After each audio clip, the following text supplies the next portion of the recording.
IAS ഉദ്യോഗസ്ഥൻ ജയതിലകിനെതിരായ പരസ്യ അധിക്ഷേപത്തിൽ സസ്പെൻഷനിലായ N Prashant IASന്റെ suspension കാലാവധി നീട്ടി 120 ദിവസത്തേക്കാണ് സർക്കാർ കാലാവധി നീട്ടിയത്.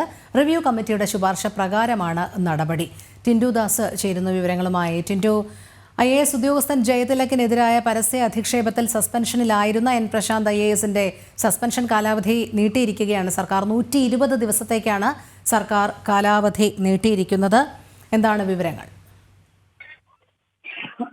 രോഹിണി, ധനവകുപ്പിലെ പ്രിൻസിപ്പൽ സെക്രട്ടറി കൂടിയായിട്ടുള്ള ജയതിലക് IASനെതിരെ സമൂഹ മാധ്യമങ്ങളിലും പരസ്യമായി നടത്തിയ പ്രതികരണങ്ങളിലൊക്കെയാണ് എൻ പ്രശാന്ത് IASന് സസ്പെൻഷൻ നൽകിയത്. ഈ സസ്പെൻഷൻ കാലാവധിയാണ് സർക്കാർ 120 ദിവസത്തേക്ക് കൂടി നീട്ടിക്കൊണ്ട് ഇപ്പോൾ ഉത്തരവിറക്കിയിരിക്കുന്നത്. നിലവിൽ റിവ്യൂ കമ്മിറ്റിയുടെ ശുപാർശ പ്രകാരമാണ് ഇത്തരത്തിൽ എൻ പ്രശാന്തിന്റെ സസ്പെൻഷൻ കാലാവധി നീട്ടിയിരിക്കുന്നതെന്നാണ് നമുക്ക് മനസ്സിലാക്കാൻ സാധിക്കുന്നത്. അതോടൊപ്പം തന്നെ എൻ പ്രശാന്ത് IAS ചീഫ് സെക്രട്ടറിക്ക് നൽകിയ കത്തിന് മറുപടി നൽകിയിട്ടുണ്ട്. രണ്ട് കത്തുകളായിട്ടാണ് ചീഫ് സെക്രട്ടറി മറുപടി നൽകിയിട്ടുള്ളത്. ആദ്യം ഒരു കുറ്റാരോപിതനായിട്ടുള്ള ഒരു ഉദ്യോഗസ്ഥൻ ചെയ്യേണ്ടത് ആ കുറ്റവുമായി ബന്ധപ്പെട്ട് ലഭിക്കുന്ന മെമ്മോയ്ക്ക്, അന്വേഷണ മെമ്മോയ്ക്ക് മറുപടിയാണ് നൽകേണ്ടത്. ആ മറുപടി നൽകാനുള്ള മര്യാദ പ്രശാന്ത് കാണിച്ചിട്ടില്ല. അതോടൊപ്പം തന്നെ എൻ പ്രശാന്തിന് ഈ നോട്ടീസിന് മറുപടി നൽകിയതിനു ശേഷം എപ്പോൾ വേണമെങ്കിലും ചീഫ് സെക്രട്ടറിയുടെ ഓഫീസിൽ വന്ന് നേരിട്ട് പല രേഖകളും പരിശോധിച്ച്, അതോടൊപ്പം തന്നെ പരിശോധിച്ചതിന് ശേഷം അതുമായി മുന്നോട്ട് പോകാവുന്ന രീതിയിലും ചീഫ് സെക്രട്ടറി ഇപ്പോൾ മറുപടി നൽകിയിട്ടുണ്ട്. IAS തലപ്പത്തെ ഇത്തരം പ്രശ്നങ്ങൾ പുറത്തു വരുന്നത് ഈ ഉന്നതിയിലെ പ്രശ്നങ്ങളുമായി അല്ലെങ്കിൽ ഉന്നതിയിലെ ഫയൽ കാണാതായതുമായി ബന്ധപ്പെട്ടാണ് ഈ പ്രശ്നങ്ങളൊക്കെ പുറത്തു വരുന്നത്. അതിനുശേഷം പരസ്പരം അങ്ങോട്ടും ഇങ്ങോട്ടും സമൂഹ മാധ്യമങ്ങളിൽ പരസ്പരം ചെളിവാരിത്തേക്കുന്ന രീതിയിലുള്ള നിലപാടുകൾ സ്വീകരിച്ചു. ഇതേ തുടർന്നാണ് ചീഫ് സെക്രട്ടറി അന്വേഷണ വിധേയമായിട്ട് എൻ പ്രശാന്ത് IASനെ സസ്പെൻഡ് ചെയ്തത്. ചീഫ് സെക്രട്ടറി എൻ പ്രശാന്തിനെതിരെ ഗുരുതരമായിട്ടുള്ള ആരോപണങ്ങളാണ് കണ്ടെത്തിയിട്ടുള്ളത്. അതിലൂടെയാണ് എൻ പ്രശാന്തിനെ സസ്പെൻഡ് ചെയ്തത്. സമൂഹ മാധ്യമങ്ങളിൽ ഉൾപ്പെടെ മുതിർന്ന IAS ഉദ്യോഗസ്ഥരെ ചെളിവാരിത്തേക്കുകയും അതോടൊപ്പം തന്നെ അവർക്കെതിരെ സംസാരിക്കുകയും ചെയ്തു.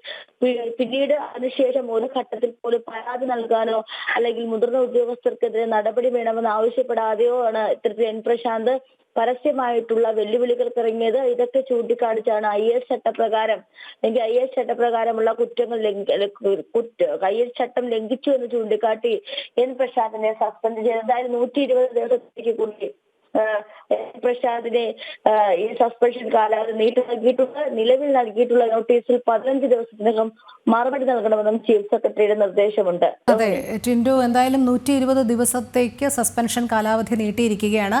ഇതിപ്പോൾ നിലവിൽ റിവ്യൂ കമ്മിറ്റിയുടെ ശുപാർശ പ്രകാരമാണ് നടപടി എന്ന് പറയുമ്പോഴും ഇതിൽ മറ്റേതെങ്കിലും തരത്തിലുള്ളൊരു രാഷ്ട്രീയ ഇടപെടലുണ്ടോ? കാരണം തന്നെ ഈ സസ്പെൻഷനിലേക്ക് നയിച്ച കാര്യങ്ങളിൽ പ്രശാന്ത് തന്നെ ചില ചോദ്യങ്ങൾ ഉന്നയിച്ചിരുന്നു. അതിനൊന്നും മറുപടി നൽകാൻ ഇതുവരെ ആരും തയ്യാറായിട്ടില്ല. അതുമാത്രമല്ല കെ ഗോപാലകൃഷ്ണൻ IASനെ തിരിച്ചെടുത്തിട്ടുമുണ്ട്. അതുകൊണ്ട് എൻ പ്രശാന്തിന് മേൽ മാത്രം ഇത്തരം നടപടികൾ മുന്നോട്ട് കൊണ്ടുപോകുന്നതിൽ എന്തെങ്കിലും രീതിയിലുള്ള രാഷ്ട്രീയ ലക്ഷ്യങ്ങളുണ്ട് എന്ന് സംശയിക്കേണ്ടിയിരിക്കുന്നു. നിലവിലത്തെ സാഹചര്യത്തിൽ ജയതിലക് IASനെതിരെ പരസ്യമായി നടത്തിയ പ്രതികരണങ്ങൾ, അതോടൊപ്പം തന്നെ ചീഫ് സെക്രട്ടറി ഇത്തരത്തിൽ ഏകപക്ഷീയമായിട്ടുള്ള നിലപാടെടുക്കുന്നു എന്ന എൻ പ്രശാന്ത് പരസ്യമായി നടത്തിയ പ്രതികരണം, അതിനുശേഷം സമൂഹ മാധ്യമങ്ങളിൽ ഇവർക്കൊക്കെ എതിരെ സമൂഹ മാധ്യമങ്ങളിൽ എഴുതിയ പോസ്റ്റുകൾ, പിന്നീട് ഈ താക്കീത് നൽകിയിട്ടും മാധ്യമങ്ങൾക്ക് നൽകിയ അഭിമുഖം തുടങ്ങിയ കാര്യങ്ങളൊക്കെ ഗുരുതരമായിട്ടുള്ള കുറ്റമാണെന്നായിരുന്നു റിവ്യൂ കമ്മിറ്റി കണ്ടെത്തിയത്. അതിനുശേഷവും റിവ്യൂ കമ്മിറ്റിയിലെ അല്ലെങ്കിൽ ഇത്തരം നിർദ്ദേശങ്ങൾ വന്നു. സസ്പെൻഷനിലായതിനു ശേഷവും നിയമപരമായിട്ട് മുന്നോട്ട് പോകുമെന്ന് പ്രശാന്ത് അറിയിച്ചത്. കാരണം പ്രശാന്തിന്റെ വശം അല്ലെങ്കിൽ എൻ പ്രശാന്തിന്റെ ഒരു സൈഡ് കേൾക്കാതെയാണ് ഇത്തരത്തിലുള്ള സസ്പെൻഷൻ തുടങ്ങിയ നിലപാടുകളിലേക്ക് പോയതെന്നായിരുന്നു ഈ സസ്പെൻഷൻ കാലാവധിയിൽ ഇരിക്കുന്ന സമയത്തും എൻ പ്രശാന്തിന്റെ പ്രതികരണം. അപ്പോൾ ഈ അന്വേഷണ വിധേയമായിട്ട് സസ്പെൻഷൻ കാലാവധിയിൽ ഇരിക്കുന്ന സമയത്തും ഇത്തരത്തിൽ ഹയർ അതോറിറ്റികൾക്കെതിരെ അല്ലെങ്കിൽ മുതിർന്ന IAS ഉദ്യോഗസ്ഥർക്കെതിരെ അവരെ മോശമായിട്ട് അവർക്കെതിരെ മോശമായിട്ടുള്ള പ്രചാരണം നടത്തിയെന്നൊരു കുറ്റവും കൂടി ഇപ്പോൾ റിവ്യൂ കമ്മിറ്റിയിൽ കണ്ടെത്തിയിട്ടുണ്ട്. അതിന്റെ അടിസ്ഥാനത്തിൽ കൂടിയാണ് ഈ 120 ദിവസം ഈ സസ്പെൻഷൻ കാലാവധി നീട്ടാനായിട്ടുള്ള കാരണമായും പ്രധാന പ്രധാനമായി കാണാൻ സാധിക്കുന്നത്.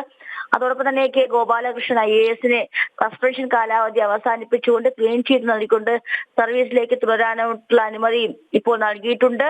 അതോടൊപ്പം തന്നെ B അശോക് IAS സ്ഥാനമാറ്റം നൽകിയിട്ടുണ്ട്. അപ്പോൾ ഇതിനിടയിലാണ് ഇപ്പോൾ N പ്രശാന്തിനെ ഇത്തരത്തിലുള്ള 120 ദിവസം കൂടി സസ്പെൻഷൻ കാലാവധി തുടരാനായിട്ട് സർക്കാർ അറിയിക്കുന്നത്. ഈ കാലാവധിക്കുള്ളിൽ ചീഫ് സെക്രട്ടറി നൽകിയ രണ്ട് കത്തുകൾക്ക് മറുപടി നൽകണം. ആദ്യം പ്രശാന്ത് ചീഫ് സെക്രട്ടറി നൽകിയ സർവീസ് മെമ്മോയ്ക്ക് മറുപടി നൽകിയതില്ല. തുടർന്നാണ് പ്രശാന്ത്.